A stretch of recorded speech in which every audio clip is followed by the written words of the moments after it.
J'ai commencé par en parler aux gens. J'ai commencé par diffuser l'information. Donc chacun me donnait. D'autres m'ont découragé.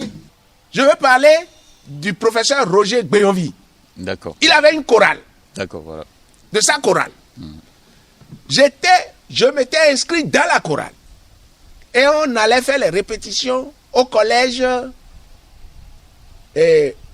au pied. Et j'ai appris que il gérait une fondation. Donc, un soir, après notre répétition, oui. Je me suis rapproché de lui. J'ai dit, bon, président, je souhaite un rendez-vous dans votre bureau.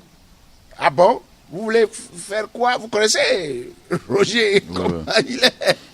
Je lui ai dit, en ce temps, son bureau était dans la rue du lycée technique Koulibaly. Il était le représentant de Friedrich Naumann. Avec les Allemands. Avec les Allemands.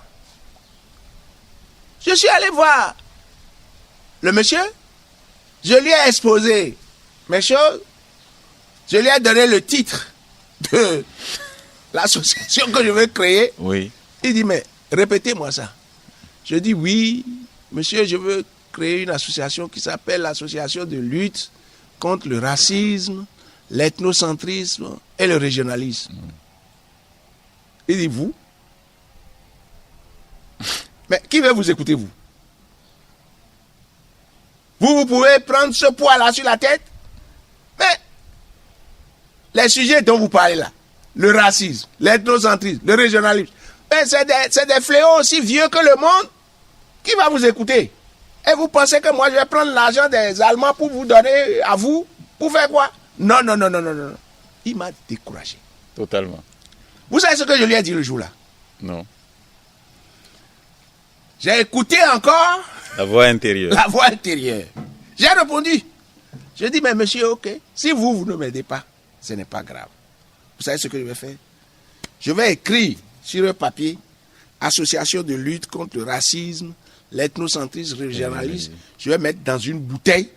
Je vais embouteiller ce message-là. Je vais bien fermer. Je vais à la plage. Je vais jeter la bouteille à l'océan. Exactement, je dis, je vais jeter la bouteille dans l'océan. Oui. La bouteille va parcourir de plage en plage. Et un jour, quelqu'un va de vague en vague, et un jour, elle ira échouer sur une plage. Et quelqu'un ayant vu qu'il y a un message là-dedans, il va prendre, il va l'ouvrir, il va lire le message. Je dis, comme ça, mon message serait connu à travers le monde entier. C'est ce que je lui ai dit le jour-là. Je suis allé commander l'argent. Hein. Voilà ce qu'il m'a dit. Hein. Voilà la réponse que je lui ai donnée. Mais aujourd'hui, Alcrer est connu, oui ou non? C'est connu. Sur tous les plans, d'aucuns l'apprécient, d'aucuns le déprécient, mais c'est inhérent à la vie.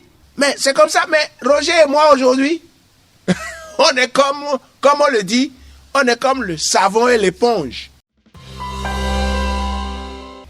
Moi, j'écrivais à l'USAID, qui avait un volet gouvernance.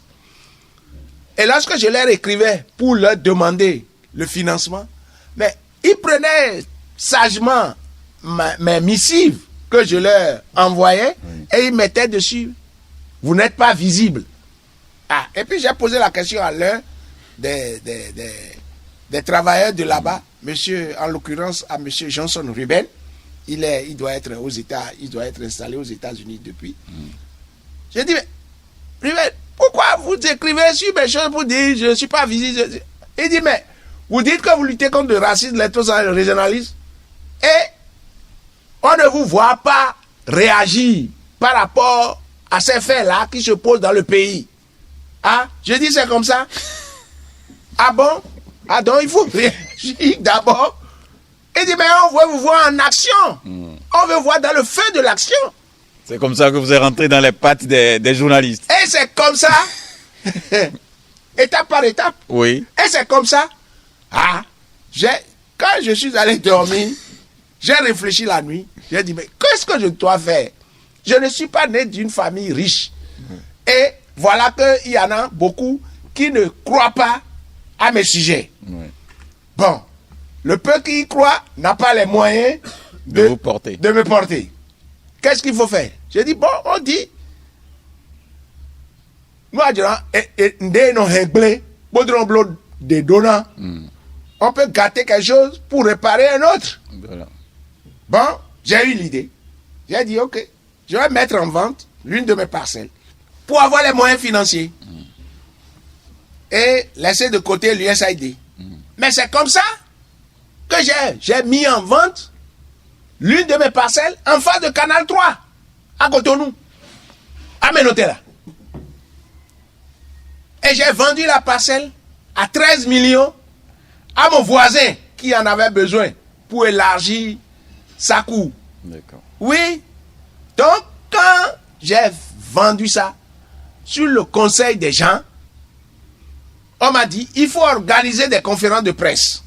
Il faut parler aux populations. Il faut dire ce que vous voyez par rapport à vos sujets. Mais c'est comme ça que je me suis attaqué à vous autres, non? Vous les journalistes. J'ai commencé par dire des choses. Mais comment? Le président Soglo m'a engueulé dans ce pays une fois parce que j'ai donné une conférence de presse pour dénoncer l'un de ces actes qu'il a eu à poser. Et il m'a appelé, on n'avait même pas de portable en ce moment. Il m'a appelé sur le téléphone conventionnel que j'utilisais en ce temps. Il dit, c'est vous, le président de l'association de lutte contre le racisme. J'ai dit, oui, monsieur le président de la République. Il dit, c'est vous, monsieur Assoba, vu tout matin. Je dis, oui, monsieur le président de la République. Il dit, mais vous, là, qu'est-ce qui vous regarde dans l'acte que j'ai posé? Quel est votre problème dans l'acte que j'ai posé? Je dis, ah, monsieur le président, l'acte que j'ai posé, ce qui est mon problème, c'est que je suis citoyen.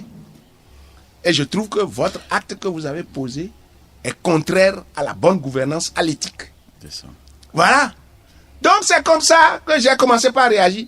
Et c'est l'USAID même qui m'a appelé après. Oui. Oui, parce qu'ils ont vu que... Parce que ça a commencé à porter. Oui, puis je suis devenu visible. Voilà. Contrairement à ce qui se faisait. Et Oui. c'est comme ça que les partenaires ont commencé par voir à mes discours